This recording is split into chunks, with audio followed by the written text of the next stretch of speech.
Presiden Prabowo bertolak menuju Kairo, Mesir.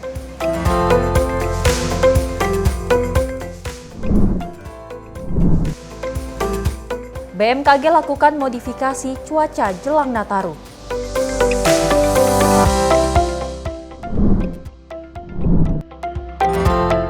Jokowi buka suara usai dipecat sebagai kader PDIP.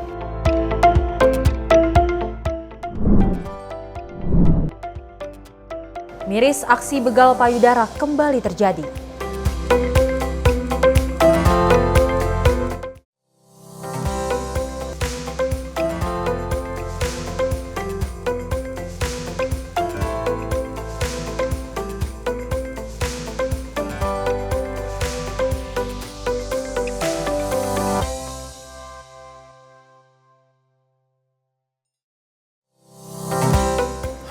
Selamat pagi pemirsa Simpo TV. Selamat pagi Sally. Selamat pagi Festi. Luar biasa ya, menjelang Hari Natal dan juga Tahun Baru kita semua terus memberikan yang terbaik pastinya ya. Apalagi umat Kristiani seperti itu juga sangat menyambut hari ataupun hadirnya Hari Raya Natal dan juga Tahun Baru yang kita akan sama-sama dengan sukacita, gembira seperti itu. Dan kita juga ada kabar yang gembira di mana Presiden Prabowo Subianto kemarin baru saja bertolak untuk menuju Kairo, Mesir. Dan kita ketahui Festi dan pemirsa di mana Prabowo akan hadiri KTT D8. Betul. Yang salah satunya ya. Betul, yang salah satunya akan membahas tentang ekonomi. Jadi kita berharap bahwasanya seperti betul, itu ya. Indonesia dapat pertumbuhan ekonominya berkembang di tahun berikutnya. Dan tentunya sejumlah informasi menarik lainnya akan terus kami hadirkan. Ini dia Menyapa Pagi Simpo TV selengkapnya.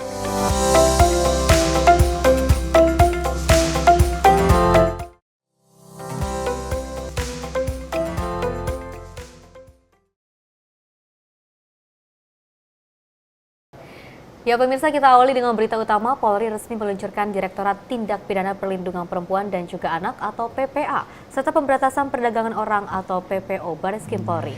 Dan peresmian ini menandakan komitmen Polri dalam melindungi kelompok rentan dan memberantas perdagangan orang di Indonesia. Polri bersama Kementerian Pemberdayaan Perempuan dan Perlindungan Anak meluncurkan Direktorat Tindak Pidana Perlindungan Perempuan dan Anak serta Pemberantasan Perdagangan Orang di Bareskrim Polri pada Selasa 17 Desember 2024. Pembentukan Direktorat PPA dan PPO Bareskrim Polri telah diatur melalui Peraturan Kepolisian Negara Republik Indonesia Nomor 13 Tahun 2024 yang telah disahkan pada 17 Oktober 2024. Direktur Tindak Pidana Perlindungan Perempuan dan Anak dan Pemberantasan Perdagangan Orang, Brigjen Pol Desi Andriani berharap dengan diresmikannya direktorat ini, sinergi antar lembaga dapat terus diperkuat untuk menjamin perlindungan hak-hak perempuan dan anak serta memberantas kejahatan perdagangan orang yang terjadi di Indonesia. Alhamdulillah, pagi hari ini kita telah menyaksikan dalam kegiatan Gender Mainstreaming Insight, Equality in Action, and Insight in Policy, di mana salah satu rangkaian kegiatan adalah launching Direktorat Tindak Pidana Perlindungan Perempuan dan Anak dan Pemberantasan Perdagangan Orang Bareskrim Polri. Kita tadi menyaksikan bersama kolaborasi antara Menteri Pemberdayaan Perempuan dan Perlindungan Anak Republik Indonesia dan Bapak Kapolri telah kita saksikan bersama dengan telah disahkannya Peraturan Kepolisian Negara Republik Indonesia Nomor 13 Tahun 2024 tertanggal 17 Oktober 2024, di mana salah satu struktur organisasi Direktorat Tindak Pidana Perlindungan Perempuan dan Anak dan Pemberantasan Perdagangan Orang secara sah telah diresmikan. Dari Jakarta, Cihan Nabila Robai Mutia, Simpo TV melaporkan. Sementara itu pemirsa, Kementerian Pertahanan Republik Indonesia kembali memberangkatkan 25 tenaga kesehatan TNI untuk melanjutkan misi kemanusiaan merawat pengungsi Gaza di kapal rumah sakit terapung milik Uni Emirat Arab. Rombongan yang tergabung dalam keberangkatan gelombang 2 tenaga kesehatan TNI ke El Aris, yang beberapa diantaranya juga akan melanjutkan misi kemanusiaan merawat para pengungsi Gaza. Kepala Biro Informasi Pertahanan atau Inforhan, Humas Sekjen Kementerian Pertahanan RI, Brigjen TNI Frega F, Wenas Inkririwa, saat dihubungi di Jakarta, Senin kemarin menjelaskan rombongan nakes TNI gelombang 2 itu telah berangkat ke Abu Dhabi UAE dari Denpasar, Bali. Di El Aris, sebanyak 25 tenaga kesehatan TNI yang tergabung dalam gelombang 1 telah kembali ke tanah air pada 8 Desember 2024. Sementara itu, dia melanjutkan saat ini masih ada 10 tenaga kesehatan TNI yang berada di El Aris. Rencananya mereka akan kembali ke Indonesia pada 22 Desember 2024. Beberapa hari sebelum rombongan tenaga kesehatan TNI, gelombang kedua berangkat, Menteri Pertahanan RI, Syarif Samsudin memberi pembekalan dan arahan-arahan kepada mereka di kantor Kemenhan RI, Jakarta, Jumat minggu lalu. Dalam sesi pengarahan itu, Menhan Syarif menekankan tugas kemanusiaan di El Aris itu merupakan misi penting yang menyangkut kemanusiaan dan juga menjadi upaya Indonesia mewujudkan perdamaian di Gaza. Tim redaksi Sinpo TV melaporkan. Pemirsa, Presiden Republik Indonesia Prabowo Subianto bertolak ke Kairo, Mesir pada Selasa 17 Desember 2024 dalam rangka kunjungan kenegaraan sekaligus menghadiri konferensi tingkat tinggi ke-11 D8. Dan Kepala Negara bersama rombongan terbatas lepas landas dari Pangkalan TNI AU Halim Perdana Kusuma, Jakarta pada pukul 11.45 waktu Indonesia Barat. Dalam keterangannya kepada awak media sebelum keberangkatan, Presiden Prabowo mengatakan bahwa kunjungan ini memiliki arti penting, mengingat kunjungan kenegaraan terakhir Presiden RI ke Mesir dilakukan pada 11 tahun yang lalu. Di Kairo, Presiden Prabowo dijadwalkan untuk bertemu dengan Presiden Republik Arab Mesir, Abdel Fattah el-Sisi, di Istana Kepresidenan Al-Ittihadiyah. Kunjungan ini akan menjadi kunjungan kenegaraan Presiden RI ke Mesir pertama sejak tahun 2013. Berarti 11 tahun. Mesir adalah sahabat dekat kita, mitra strategis bagi Indonesia, dan negara penting di Timur Tengah. Saya akan melakukan pertemuan bilateral dengan Presiden Mesir, Abdel Fattah el-Sisi. Selanjutnya saya akan menghadiri KTT D8. D8 adalah Organisasi Kerjasama Ekonomi dan Pembangunan antara 8 negara berkembang yang didirikan tahun 97, yang terdiri dari negara Bangladesh, Mesir, Indonesia, Iran, Malaysia, Nigeria, Turki, dan Pakistan. Kunjungan ini menjadi momen penting bagi kedua negara yang selama ini menjalin kerjasama erat di berbagai bidang. Selain agenda bilateral, Presiden Prabowo juga akan menghadiri KTT D8 yang digelar di Kairo, Mesir. Salah satu agenda utama dalam pertemuan tersebut adalah serah terima jabatan Ketua D8 dari Mesir kepada Indonesia, di mana Indonesia akan memegang kepemimpinan Organisasi Kerjasama Ekonomi dan Pembangunan tersebut untuk periode 2026-2027. Presiden Prabowo memastikan bahwa pemerintahan di tanah air akan tetap berjalan secara efektif selama kunjungan luar negeri ini. Presiden Prabowo pun berharap agar agenda kenegaraan ini dapat berjalan dengan baik dan lancar. Tim redaksi Sinpo TV melaporkan. Pemirsa, Presiden Prabowo Subianto melakukan kunjungan ke Mesir untuk menghadiri konferensi tingkat tinggi D8 di Kairo. Sebelum berangkat, pemirsa, Presiden memberikan petunjuk kepada jajaran Kabinet Merah Putih agar langsung menghubunginya apabila ada hal penting di tanah air. Presiden Republik Indonesia Prabowo Subianto bertolak ke Kairo, Mesir untuk melakukan kunjungan kenegaraan. Ia pergi dengan pesawat PKGRD dari Pangkalan TNI AU Halim Perdana Kusuma pada Selasa siang. Prabowo menjelaskan akan ada 2 agenda di sana, yakni melakukan kunjungan ke Presiden Mesir, Abdel Fattah el-Sisi, dan menghadiri konferensi tingkat tinggi D8 di Kairo. D8 adalah Organisasi Kerjasama Ekonomi dan Pembangunan antara 8 negara berkembang yang didirikan pada 1997. Terdiri dari negara Bangladesh, Mesir, Indonesia, Iran, Malaysia, Nigeria, Turki, dan Pakistan. Menurut Prabowo, kunjungan ini akan menjadi kunjungan kenegaraan Presiden Republik Indonesia ke Mesir pertama sejak tahun 2013. Meski melakukan kunjungan kenegaraan, Presiden Republik Indonesia Prabowo Subianto memberikan petunjuk kepada Wakil Presiden Gibran Rakabuming Raka, serta jajaran Kabinet Merah Putih agar langsung menghubunginya apabila ada hal penting di tanah air. Persiapan untuk Natal dan Tahun Baru sudah matang, dan saya kira semuanya akan berjalan lancar, tetapi tetap dengan sarana komunikasi yang baik setiap saat saya bisa dihubungi, sehingga kalau ada keputusan penting semua pihak dapat konsultasi langsung dengan saya. Saya kira itu yang ingin saya sampaikan. Tim redaksi Sinpo TV melaporkan.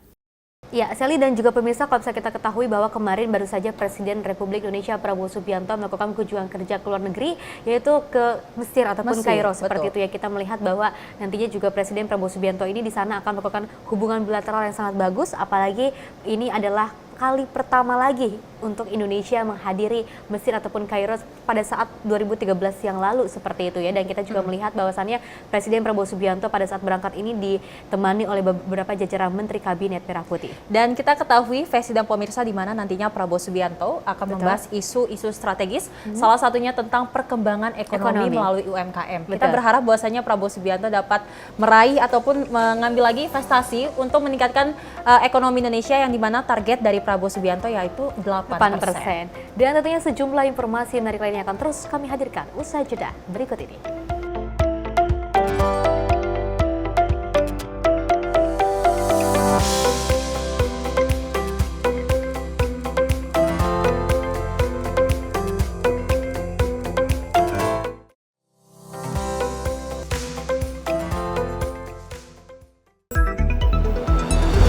Jadilah yang pertama mengetahui perkembangan terkini seputar informasi dari lembaga parlemen. Punya data nasional, tidak ada satupun backup berarti kan?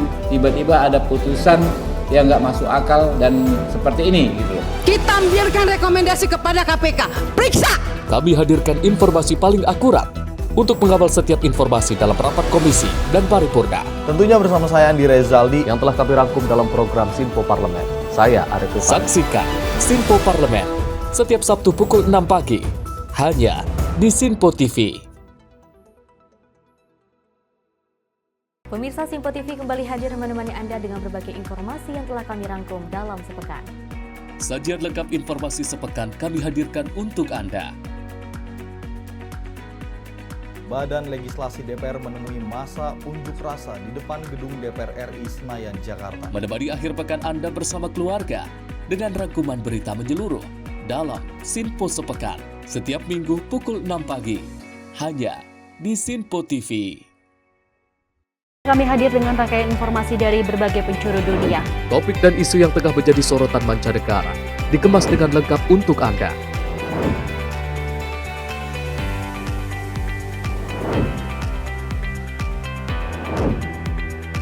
Peristiwa penting yang terjadi dari berbagai belahan dunia ini hadir dalam Sinpo Dunia setiap Senin hingga Jumat pukul 7:30 malam hanya di Sinpo TV.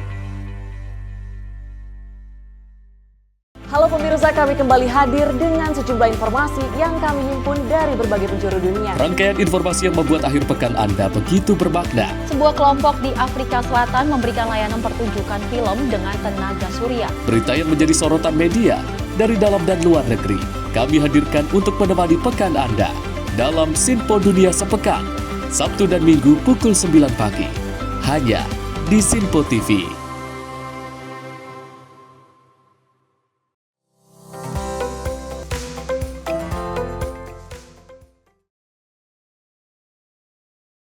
Terima kasih pemirsa, Anda masih menyaksikan Menyapa Pagi Sinpo TV dan kita lanjutkan informasinya.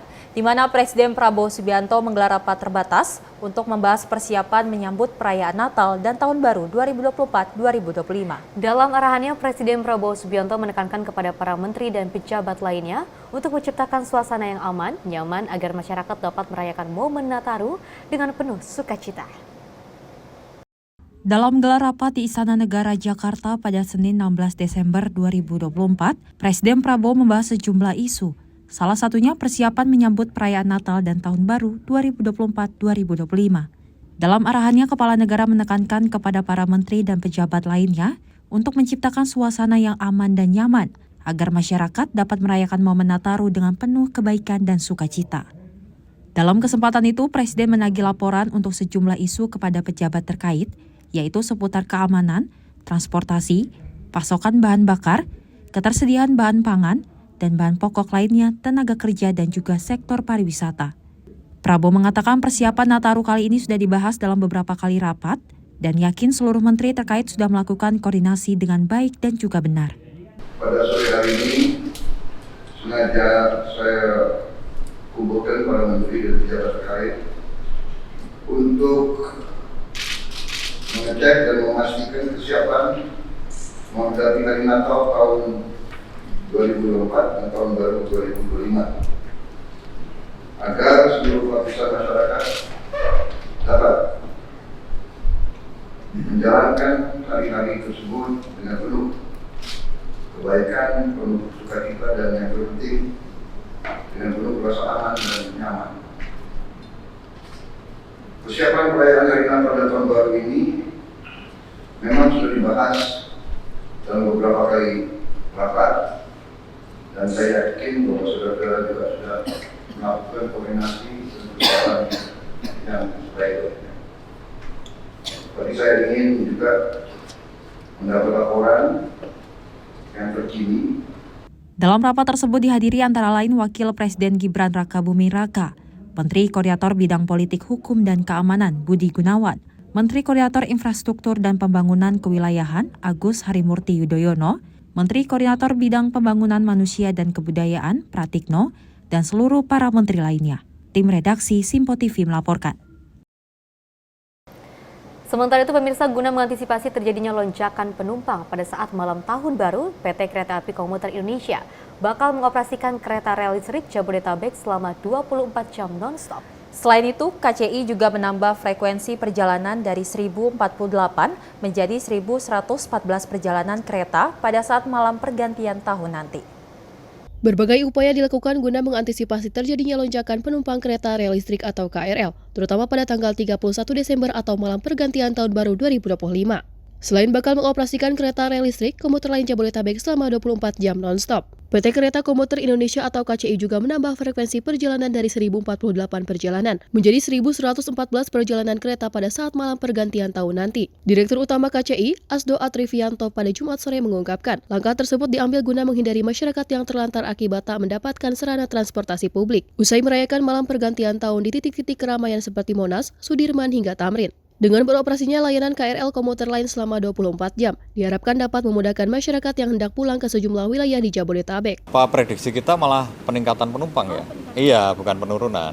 Artinya gini, tadi yang saya sampaikan, kita mengantisipasi lonjakan penumpang ini dengan memberlakukan pola seperti pada waktu peak hours. Ya, peak hours ini kita maksimalkan. Kalau hari-hari weekdays ya, hari-hari biasa ini di jam 4 pagi, mulai dari jam 4 pagi sampai jam 9 itu kita maksimalkan. Armada kita keluar semua. Ya, headway semua sesuai dengan KPK. Kita konsisten. Nah, pada setelah jam 9, setelah peak hours, biasanya kita mengurangi frekuensi nih. Ya, untuk lakukan perawatan, ya, untuk melakukan pengecekan. Nanti pada sore, mulai jam 3 sore, kita fullkan lagi. Sampai jam 8 malam baru kita kurangi lagi. Nah, ini pola yang di hari-hari biasa atau weekdays. Tapi di masa Nataru nanti full dari pagi mulai beroperasi jam 4 pagi sampai malam berakhir ya jam 12 atau jam 11 sekian. Ini kita full berlakukan perjalanan seperti pada waktu peak hours. Sementara itu, selama masa periode angkutan Natal dan Tahun Baru 2024-2025, KCI memproyeksikan ada sebanyak 19.406.644 penumpang yang menggunakan KRL komuter lain atau meningkat 4% dibandingkan dengan masa Nataru tahun lalu. Dari Jakarta, Dio Malau, Sinpo TV melaporkan. Pemirsa, sebanyak 290.000 tiket kereta api jarak jauh yang juga berangkat dari sejumlah stasiun wilayah Daob 1 Jakarta ludes terjual sepekan jelang masa angkutan Natal dan juga Tahun Baru 2025. Meski begitu, PT KAI Daob 1 Jakarta memastikan masih terdapat sekitar 61% tempat duduk yang masih bisa dipesan para calon pengguna kereta yang hendak berpergian pada libur panjang Hari Raya Natal dan Tahun Baru.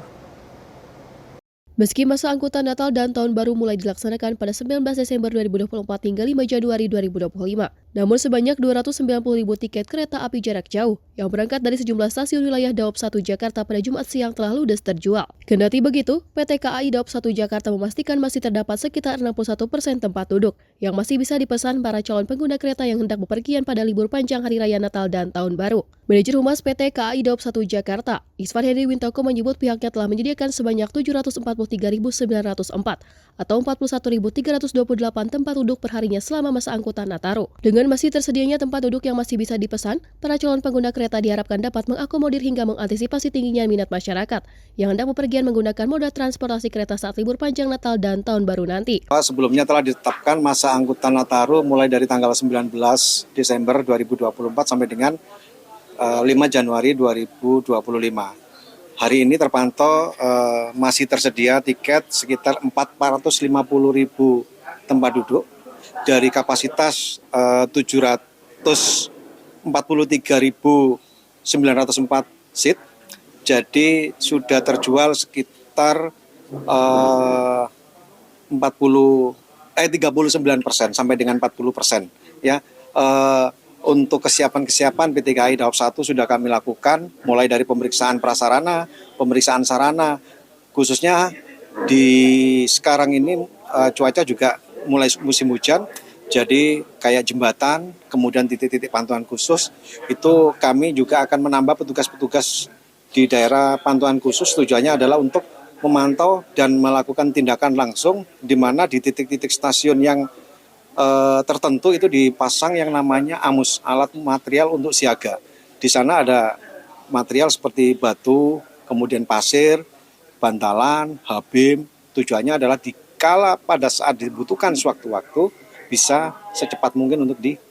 Sementara itu, guna mengantisipasi cuaca ekstrim seperti hujan lebat yang dapat mengganggu perjalanan kereta, PT KAI Daop 1 Jakarta telah melakukan pemeriksaan sarana dan prasarana seperti jembatan, hingga menambah petugas di daerah pantauan khusus untuk memantau dan melakukan tindakan langsung apabila dibutuhkan. Dari Jakarta, Dio Malau, Sinpo TV melaporkan. Pemirsa, Badan Meteorologi, Klimatologi, dan juga Geofisika atau BMKG terus mengupayakan modifikasi cuaca jelang perayaan Natal dan juga Tahun Baru 2024 hingga 2025. Modifikasi cuaca ini dilakukan guna meminimalisir terjadinya bencana dan memudahkan mobilitas masyarakat yang melaksanakan mudik Nataru. BMKG melakukan modifikasi cuaca jelang perayaan Natal dan Tahun Baru, bekerja sama dengan sejumlah pihak lainnya seperti BNPB. Modifikasi cuaca ini dilakukan untuk meminimalisir terjadinya bencana dan memudahkan mobilitas masyarakat yang hendak melaksanakan mudik pada momen Nataru 2024-2025.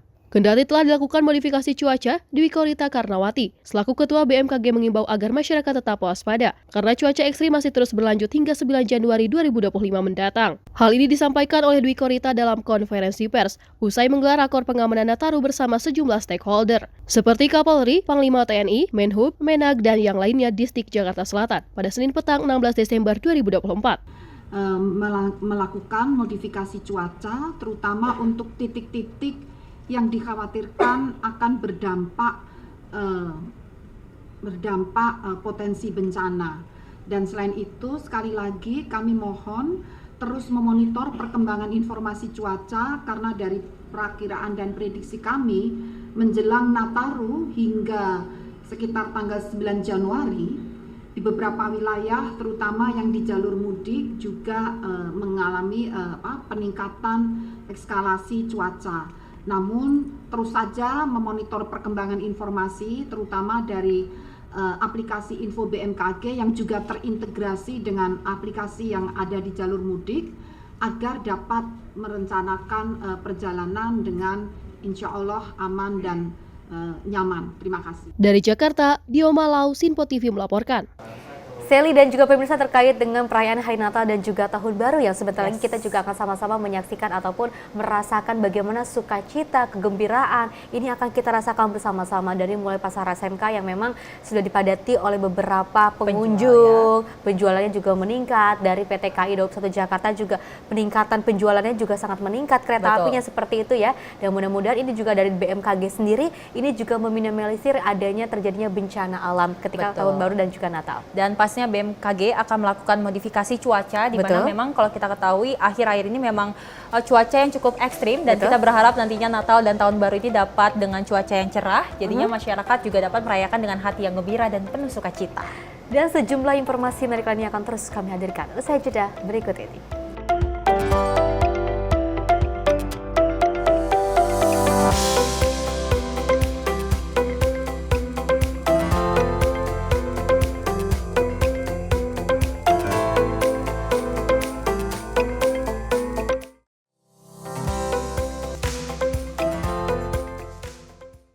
Halo, selamat pagi pemirsa Simpo TV. Selamat pagi Andi. Selamat pagi, Fen. Beragam informasi terbaru hadir menemani Anda sebelum memulai hari.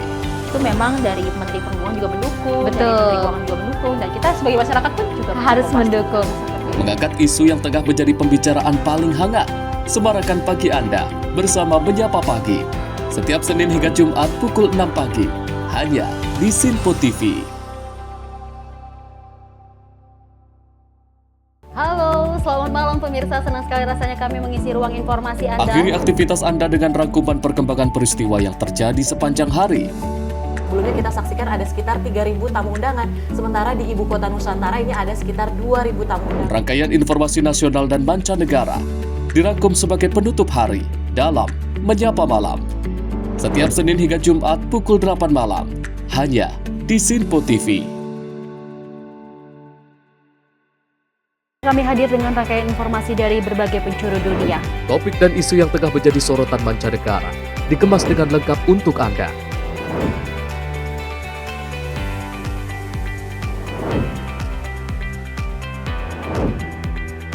Peristiwa penting yang terjadi dari berbagai belahan dunia kini hadir dalam Simpo Dunia. Setiap Senin hingga Jumat pukul 7:30 malam. Hanya di Simpo TV. Halo pemirsa, kami kembali hadir dengan sejumlah informasi yang kami himpun dari berbagai penjuru dunia. Rangkaian informasi yang membuat akhir pekan Anda begitu bermakna. Sebuah kelompok di Afrika Selatan memberikan layanan pertunjukan film dengan tenaga surya. Berita yang menjadi sorotan media dari dalam dan luar negeri. Kami hadirkan untuk menemani pekan Anda dalam Simpo Dunia Sepekan. Sabtu dan Minggu pukul 9 pagi. Hanya di Simpo TV.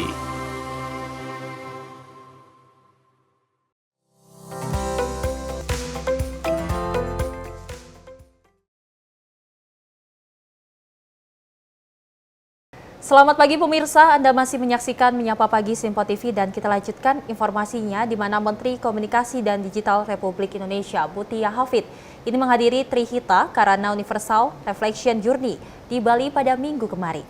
Dan dalam kesempatan itu juga Menkomdigi menyatakan bahwa selaras dengan prinsip Trihita Karana, teknologi harus melayani manusia.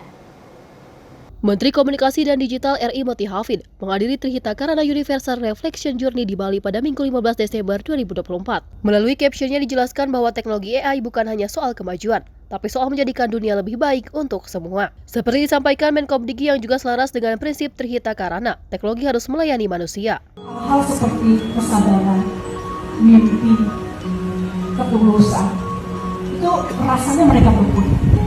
Jadi cara kita berhadapan dengan kecerdasan artifisial adalah menguatkan yang mereka tidak punya. Dan karakter-karakter tadi adalah karakter-karakter yang paling tidak untuk saat ini tidak dimiliki oleh kita. Hal ini sejalan dengan arahan Presiden Prabowo Subianto dalam konferensi tingkat tinggi APEC mengenai terobosan luar biasa dalam teknologi yang menuntut para pemimpin untuk lebih bijak, lebih sabar, lebih akomodatif. Tim Redaksi Simpo TV melaporkan.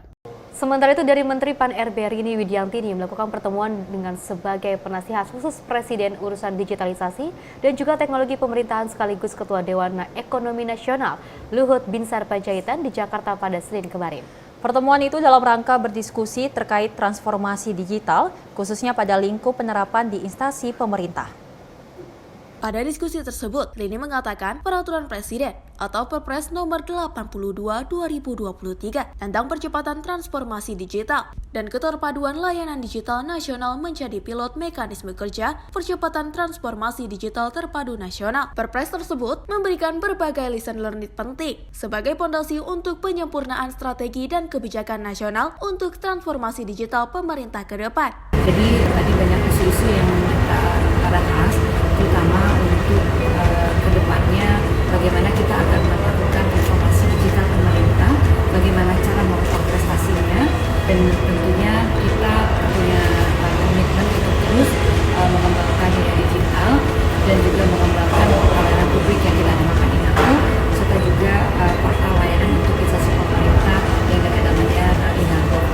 lanjut, Rini menyampaikan dengan lahirnya INA Digital sebagai penyelenggaraan keterpaduan layanan digital pemerintah, di mana pada waktu sangat singkat dibanding penerapan GovTech di berbagai negara maju lainnya, telah mampu membuat fondasi yang berupa rilis awal layanan digital nasional, menjadikan momentum yang kuat untuk transformasi digital Indonesia ke depan. Sementara itu, Luhut Binsar Panjaitan dalam diskusi tersebut juga memberikan arahan terkait transformasi digital yang tengah dilakukan pemerintah Indonesia saat ini. Menurutnya, transformasi digital yang dilakukan akan menjadi center of gravity dalam transformasi tata kelola pemerintah Indonesia ke depannya, menjadikan Indonesia terintegrasi. Tim redaksi Sinpo TV melaporkan.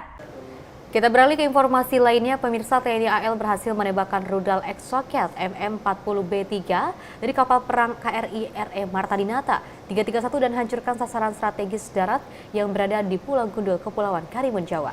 Dan penembakan ini merupakan rangkaian latihan penembakan senjata khusus yang merupakan kegiatan dalam latihan Operasi Laut Gabungan 2 tahun 2024. Diawali apel gelar pasukan Satuan Tugas Latop Selagap 2 yang dipimpin oleh Laksamana Muda TNI Arianto Condrowibowo di Makoko Armada 2. Selanjutnya seluruh pasukan latihan bergerak menuju daerah latihan. Latop Selagap sendiri merupakan agenda puncak dari peringatan HUT Armada RI 2024.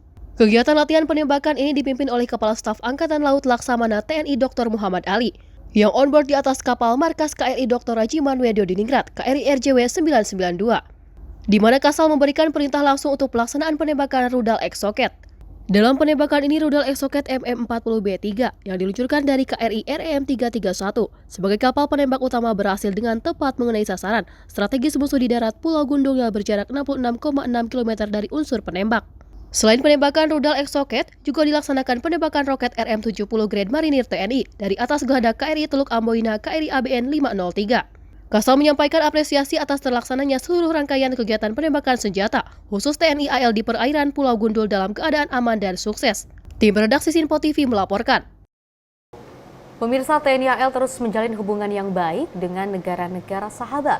Dan kali ini Kepala Staf Angkatan Laut Laksamana TNI Muhammad Ali juga menerima kortesi Co-Chief of the Naval Staff Indian Navy, Kasal India di Markas Besar Angkatan Laut, Cilangkap, Jakarta Timur. Dan pertemuan itu diawali dengan upacara penyambutan di lapangan apel Denma Mabesal. Kehadiran pimpinan Angkatan Laut India yang didampingi Kapsa Chindir, NATO CN, CDR Gaurav Joshi, dan CDR Bharat Kumar Singh ini disambut dengan jajaran kehormatan TNI AL beserta Kasal didampingi Wakasal Laksdia TNI Erwin, pejabat utama Mabesal, dan staf. Usai pelaksanaan upacara penyambutan, Kasal India didampingi Kasal menuju Admiral Room untuk mengisi buku tamu. Dilanjutkan dengan bilateral meeting serta pertukaran plakat dan cenderamata. Kasal saat ramah tamah mengucapkan selamat datang di Mabesal kepada Kasal India beserta staf dan selanjutnya menyampaikan bahwa kedatangan Kasal India ini merupakan sebuah kehormatan bagi TNI AL, di mana pertemuan kedua angkatan laut ini akan lebih menyatukan hubungan diplomasi dan kerjasama yang selama ini telah terjalin. Kasal meyakini bahwa dengan kunjungan Kasal India ini akan memberikan kesempatan bukan hanya untuk memperkuat hubungan profesional, tetapi juga untuk meningkatkan hubungan diplomasi yang menjadi pedoman dalam hubungan persahabatan antar kedua negara. Selanjutnya, Kasal India menyampaikan bahwa India dan Indonesia adalah dua negara penting di wilayah Samudra Hindia. Kerjasama antara kedua negara sangat penting dalam menjaga stabilitas kawasan. Tim redaksi Sinpo TV melaporkan. Pemirsa, Presiden ke-7 Republik Indonesia Joko Widodo resmi dipecat sebagai kader PDIP. Ditemui di kediaman pribadinya di Sumber, Solo, Jawa Tengah, Jokowi mengaku menghormati keputusan PDIP tersebut. PDIP resmi memecat Presiden ke-7 Republik Indonesia Joko Widodo dari keanggotaan partai. Pemecatan tersebut berdasarkan surat keputusan nomor 1649 KPTS DPP 12 2024 tentang pemecatan Joko Widodo dari keanggotaan PDIP. Merespon pemecatan tersebut, Joko Widodo menanggapinya dengan santai dengan melempar senyuman dan menyampaikan parta perorangan. Jokowi mengaku sangat menghormati keputusan tersebut. Jokowi juga menegaskan bahwa waktu yang akan menguji keputusan PDIP dengan memecat dirinya dan keluarganya tersebut. Saat disinggung soal pengembalian KTA, Jokowi hanya menjawab dengan senyuman saja. Ditanya soal dirinya apakah akan masuk ke partai lain, lagi-lagi Jokowi enggan memberikan komentar. Ya, enggak apa. Artinya saya menghormati itu dan saya tidak dalam posisi untuk membela atau memberikan penilaian ya, karena keputusan itu sudah terjadi. Nanti waktu yang akan mengujinya, ya. Saya rasa itu aja. Pak, untuk KTA-nya sendiri Pak, apakah akan dikembalikan atau akan seperti apa Pak? Atau gimana Pak? Ada niat untuk membentuk partai baru nggak? Saya sudah menyampaikan partai perorangan. Kalau tanggapannya untuk Mas Gibran gimana? Mas Gibran kan juga dipecat juga. Ya tanya saja ke Mas Gibran. Pak, tanya ke saya. Terkait alasan pemecatannya kan karena Bapak dinilai melanggar aturan. Tadi kan sudah saya sampaikan, saya tidak dalam posisi untuk membela atau memberikan penilaian karena sudah diputuskan. Ada pesan? Nanti waktu yang akan menguji. Seperti diketahui, PDIP baru saja memecat Jokowi, Gibran, dan Bobi Nasution dari keanggotaan partai. Pengumuman pemecatan tersebut disampaikan oleh Ketua DPP PDIP Bidang Kehormatan Partai Komarudin Watubun, didampingi sejumlah Ketua DPP PDIP lainnya. Dari Solo, Jawa Tengah, Raditya Hermansyah, Sinpo TV melaporkan. Ya, pemirsa dan juga Seli, kabar dari Presiden ke-7 Republik Indonesia Joko Widodo yang juga dipecat oleh salah satu partai politik yaitu PDI Perjuangan seperti itu, dan tidak hanya Presiden Jokowi saja, tapi juga ada Wakil Presiden Republik Indonesia Gibran Rakabuming Raka beserta juga mantu dari Presiden ke-7 Republik Indonesia Joko Widodo yaitu Bobi Nasution. Dan terkait dengan pemecatan dari Presiden Joko Widodo ini pastinya menimbulkan banyak sekali pro dan juga kontra. Tapi apapun keputusannya, apapun yang sudah menjadi aturannya, kita harus terima dengan sangat lapang dada. Betul, dan merespon itu Jokowi juga mengatakan bahwasanya menghormati apapun yang menjadi keputusan dari PDI Perjuangan, di mana Jokowi juga mengatakan biar waktu yang mengujinya. Betul, jadi memang waktu yang betul, menjawab, Jokowi waktu tidak yang mau menguji. memberikan komentar ataupun pembenaran dari respon PDI Perjuangan. Dan kita doakan mudah-mudahan semuanya akan berjalan dengan baik, dengan aman, tidak adanya huru hara di luar sana, tidak adanya perspektif ataupun pembicaraan-pembicaraan yang memang menimbulkan hal-hal yang negatif. Dan pemirsa, sejumlah informasi menarik lainnya akan terus kami hadirkan. Usai jeda berikut ini.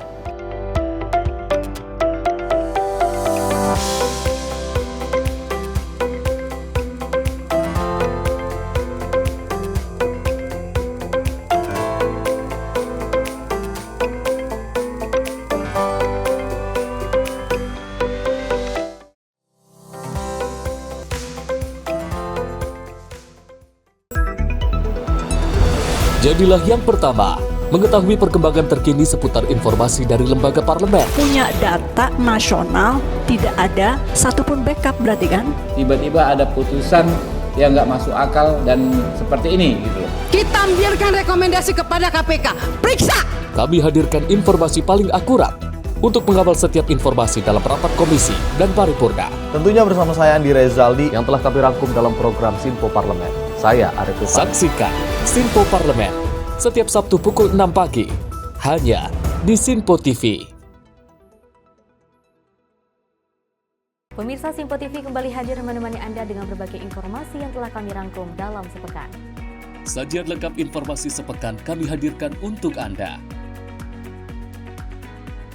Badan Legislasi DPR menemui masa unjuk rasa di depan gedung DPR RI Senayan, Jakarta. Menemani akhir pekan Anda bersama keluarga dengan rangkuman berita menyeluruh dalam Sinpo Sepekan setiap minggu pukul 6 pagi hanya di Sinpo TV. Kami hadir dengan rangkaian informasi dari berbagai penjuru dunia. Topik dan isu yang tengah menjadi sorotan mancanegara dikemas dengan lengkap untuk Anda.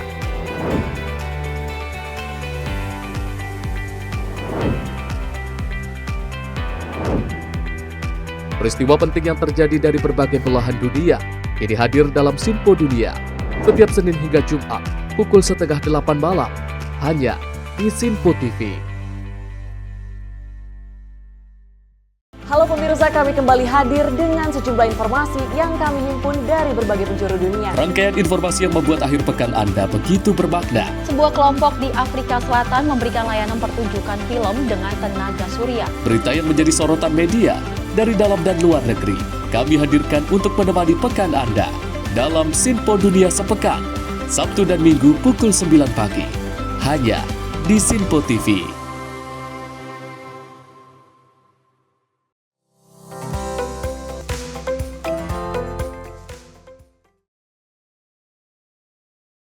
Masih bersama kami pemirsa dalam Menyapa Pagi Simpo TV dan kita lanjutkan informasinya di mana Mahkamah Agung menolak permohonan peninjauan kembali 7 terpidana kasus pembunuhan Vina yang telah ditetapkan oleh putusan pengadilan. Mahkamah Agung juga beralasan ditolaknya PK tersebut karena tidak adanya khilafan dari putusan hakim sedangkan bukti baru atau novum yang juga diajukan bukan temuan bukti baru. Mahkamah Agung menegaskan menolak PK yang diajukan 7 terpidana kasus pembunuhan Vina dan Eki Cirebon. Hal itu disampaikan langsung oleh juru bicara Mahkamah Agung Yanto dalam konferensi pers pada Senin siang. Yanto menerangkan alasan MA menolak PK 7 terpidana kasus pembunuhan Vina dan Eki adalah karena tidak ditemukannya khilafan putusan yang dilakukan oleh majelis hakim. Yang kedua, novum yang diajukan bukan temuan baru, sebagaimana yang ditentukan dalam pasal 263 ayat 2. Hari Senin, tanggal 16 Desember 2024, dengan putusan yang pada pokoknya menolak permohonan peninjauan kembali para terpidana.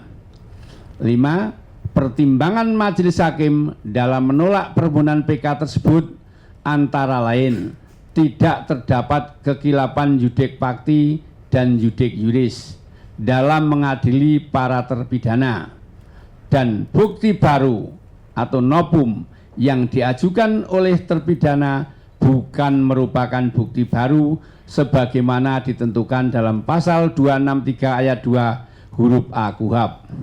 Mahkamah Agung juga menjelaskan bahwa salah satu alasan para terpidana mengajukan PK dikarenakan terdapat khilafan atau kekeliruan hakim dalam memutus perkara. Dari Jakarta, Dio Malau, Sinpo TV melaporkan. Pemirsa, gempa magnitudo 7,3 mengguncang negara Pulau Vanuatu di Pasifik pada Selasa siang waktu setempat. Dan menurut Lembaga Survei Geologi Amerika Serikat, gempa berpotensi menimbulkan tsunami dan sejumlah bangunan dilaporkan rusak termasuk gedung Kedutaan Besar Amerika Serikat.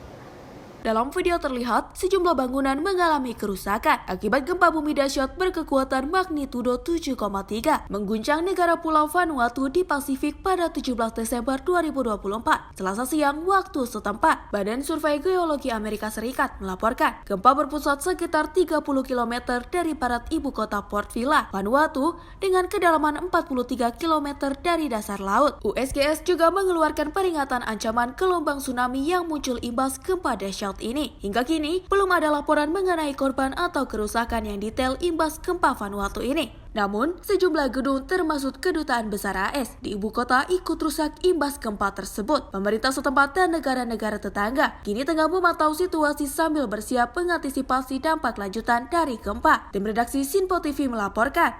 Pemirsa, hujan deras disertai angin kencang menyebabkan pohon tumbang di Jalan Raya Bogor, tepatnya di depan toko 28 Kramat Jati, Jakarta Timur. Dan akibatnya jalan tersebut terhalang dan menyebabkan kemacetan.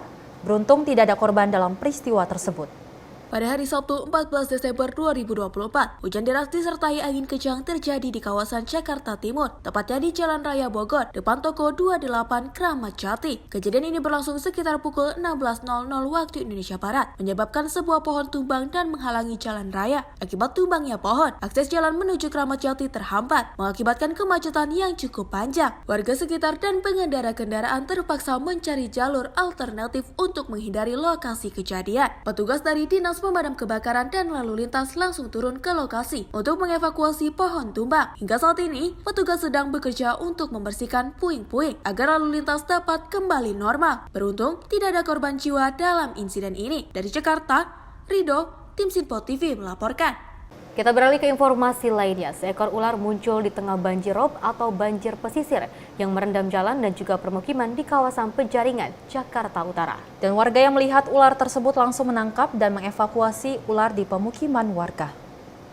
Banjirop kembali merendam sejumlah wilayah pesisir Jakarta pada Senin 16 Desember. Ini menjadi hari keempat banjir merendam kawasan Muara Angke dan sekitarnya. BPBD Jakarta menyampaikan ada total 9 rukun tetangga dan 1 ruas jalan di wilayah pesisir Jakarta yang tergenang banjirop. Di tengah banjirop yang terjadi di masyarakat, seekor piton berhasil ditangkap warga Pluit saat banjirop mengepung daerah tersebut. Dalam video terlihat, ular tersebut nampak begitu besar dan warga lekas menangkapnya agar tak membahayakan anak-anak dan orang dewasa. Beruntung, kini ular tersebut telah diamankan oleh warga dan sejumlah petugas. Tak hanya di satu lokasi, di tempat yang berbeda, warga warga juga menemukan seekor ular yang muncul di kawasan rumah warga dan langsung mengevakuasi ular tersebut. Sementara itu, BPBD memperkirakan banjirop akan terjadi hingga 20 Desember 2024 akibat fenomena bulan purnama dan perigi atau jarak terdekat bumi bulan. Tim redaksi Sinpo TV melaporkan. Sementara itu, seorang pejalan kaki terperosok ke selokan saat banjir di Jalan Jogjawates, Kabupaten Bantul. Korban tidak mengetahui jika ada selokan yang juga terbuka atau tanpa tutup. Dan juga tim SAR gabungan langsung melakukan pencarian dengan cara membongkar penutup selokan dan juga melakukan penyusuran. Korban ditemukan dengan keadaan meninggal dunia. Dalam video terlihat, sejumlah petugas melakukan proses evakuasi pencarian seorang pejalan kaki terperosok dan hanyut di gorong-gorong Jalan Wates kilometer 11, Argorejo, Kapanewon, Sedayu, Bantul, yang terjadi pada 15 Desember Minggu malam. Kasubsi Operasi Kantor Basarnas Daerah Istimewa Yogyakarta, Asnawi, mengatakan, kejadian bermula saat korban berjalan dengan kondisi selokan sedang banjir akibat hujan deras. Korban yang tidak mengetahui jika ada lubang yang masuk ke gorong-gorong akhirnya terperosok dan hanyut. Warga yang sempat melihat kejadian tidak bisa melakukan evakuasi dengan segera karena gorong-gorong tertutup sepenuhnya dengan beton. Ditambah lokasi hanyut memiliki kedalaman air hingga sekitar 2 meter. Proses evakuasi oleh petugas juga terkendala. Tim SAR gabungan membuka penutup saluran air. Selanjutnya, 2 orang tim SAR turun untuk mencari korban. Jenazah korban berhasil ditemukan sekitar 100 meter dari lokasi kejadian pada Senin 16 Desember 2024 dan dilakukan identifikasi oleh petugas dari Polres Bantul. Adapun identitas korban yakni P, 53 tahun, warga Tulang Bawang Tengah, Lampung. Jasad korban langsung dibawa ke RS Bayangkara Polda DIY untuk dilakukan pemeriksaan lebih lanjut. Tim redaksi Sinpo TV melaporkan. Ya, saya dan juga pemirsa, ini kan kita melihat memang cuaca saat ini memang tidak baik, tidak bagus, curah hujan dan juga intensitas air hujan ini juga cukup tinggi seperti itu, yang hingga menyebabkan beberapa daerah tergenang banjir, terendam banjir seperti itu, dan kita juga harus tetap waspada kepada teman-teman di rumah ataupun dimanapun Anda berada ketika dalam keadaan memang saat berada di posisi banjir, kita harus lebih berhati-hati lagi agar tidak terperosok ke gorong-gorong seperti itu ya, Sally dan juga pemirsa. Terlebih kalau kita lihat memang seorang pria ini jatuh dan akhirnya meninggal dunia. Selain itu juga ada berita di mana dari banjir tersebut menimbulkan adanya ular. Betul. Yang memang ini membahayakan bagi warga. Jadi kita Indonesia, berharap bahwasanya memang untuk masyarakat Indonesia dimanapun berada tetap berhati-hati. Walaupun memang curah hujan cukup tinggi, jadi kita harus tetap berhati-hati dan pastinya jaga kesehatannya, Festi. Betul, dan pastinya juga dengan adanya banjir ini itu menjadikan sebuah pembelajaran, kita bisa mencegahnya dengan sangat baik. Untuk dengan tidak membuang sampah sembarangan. Itu yang paling utama dan juga yang paling utama. Dan kita lanjutkan informasinya, pemirsa. Remaja putra berusia 16 tahun yang telah putus sekolah melakukan aksi pelecehan terhadap remaja putri yang juga masih di bawah umur dengan melakukan aksi begal payudara di gang sempit di kawasan Selipi, Palmerah, Jakarta Barat. Dan pelaku pelecehan yang berusia masih di bawah umur namun telah memiliki istri dan juga anak. Ini melakukan aksi tersebut dilatar belakangi akibat sering menonton film porno. Remaja putri inisial CF, usia 14 tahun menjadi korban begal payudara di gang sempit di Jalan Z, Selipi, Palmerah, Jakarta Barat. Pasca kejadian, korban dalam keadaan trauma, kemudian melaporkan kasus pelecehan yang baru saja dialaminya ke Mapolsek Palmerah. Mendapati laporan tersebut, pihak kepolisian mendatangi lokasi kejadian perkara dan memeriksa sejumlah rekaman CCTV yang terpasang di tiap sudut di pemukiman tersebut. Berbekal dari rekaman tersebut, unit reskrim Polsek Palmerah berhasil mengidentifikasi pelaku dan melakukan pengejaran. Diketahui antara korban dan pelaku sama-sama masih di bawah umur. Pelaku remaja laki-laki inisial HRS berusia 16 tahun akhirnya berhasil diamankan petugas kepolisian di kawasan Bojongsari, Depok, Jawa Barat. Pasca penangkapan, Polsek Palmerah kemudian melakukan gelar perkara. Namun karena masih di bawah umur, pelaku tidak dihadirkan dalam gelar perkara tersebut. Dalam keterangannya saat menggelar jumpa pers di Mapolsek Palmerah, Kanit Reskrim Polres Palmerah, AKP Rahmat Wibowo, menjelaskan modus operasi pelaku yang diketahui telah putus sekolah dan kini kesehariannya berjualan ayam potong ini mencari sasarannya dengan mengendarai sepeda motor. Setelah mendapati target yang diincarnya, pelaku kemudian meremas payudara korbannya dan langsung tancap gas. Bahkan aksi begal payudara tersebut telah dilakoni pelaku selama 8 kali dengan korban berbeda di sejumlah lokasi di Depok dan Jakarta Barat. Sementara motif pelaku melakukan aksi tersebut dilatar belakangi akibat sering menonton film porno. Sebagai informasi, pelaku diketahui telah memiliki istri dan anak meski usianya masih di bawah umur. Sementara itu, terkait kasus yang pelakunya adalah anak di bawah umur, pihak kepolisian akan bekerja sama dengan Bapas dan PPPA, di mana nantinya pihak Bapas masih menunggu kedatangan orang tua pelaku untuk berkomunikasi langsung terkait proses hukum yang menjerat anaknya yang kini sedang berjalan. Untuk pelaku sudah berhasil kami tangkap, kemudian berdasarkan dari keterangan pelaku sudah 8 kali melakukan pencabulan atau orang bilang begal payudara. Hasil pemeriksaan pelaku sering menonton film porno. Untuk pendampingan sampai saat ini kami menunggu dari pihak keluarga, nanti kami hubungi karena sampai saat ini kami belum dapat menghadirkan yang bersangkutan, orang tuanya ini masih belum ada respon. Sehingga bagaimana nanti adalah bagaimana memediasi di antara para korban dan juga stakeholder.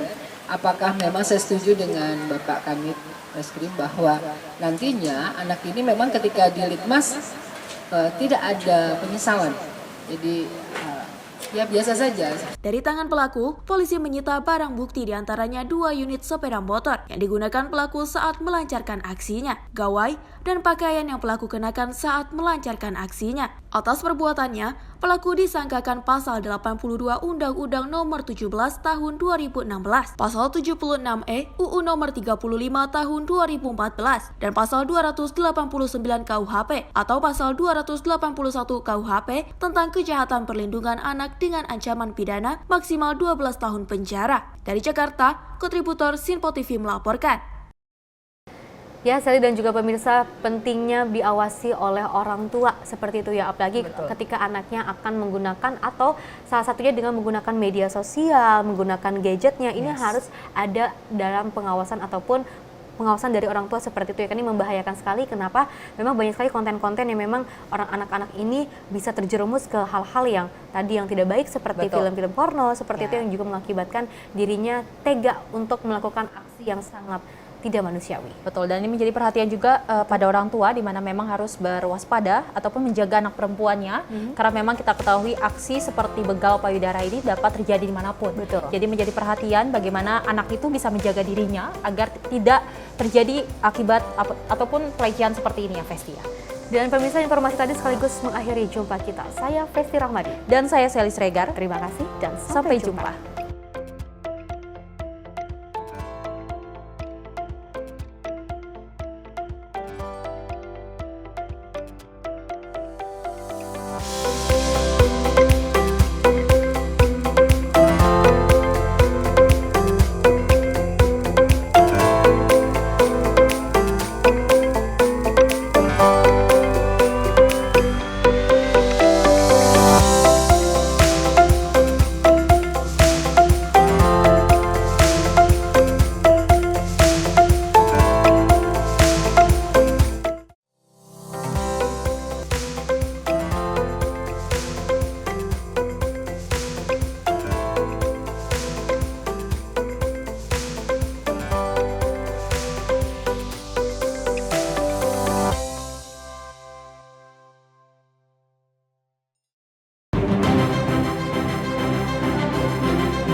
Sinpo TV, News, Sport, Entertainment.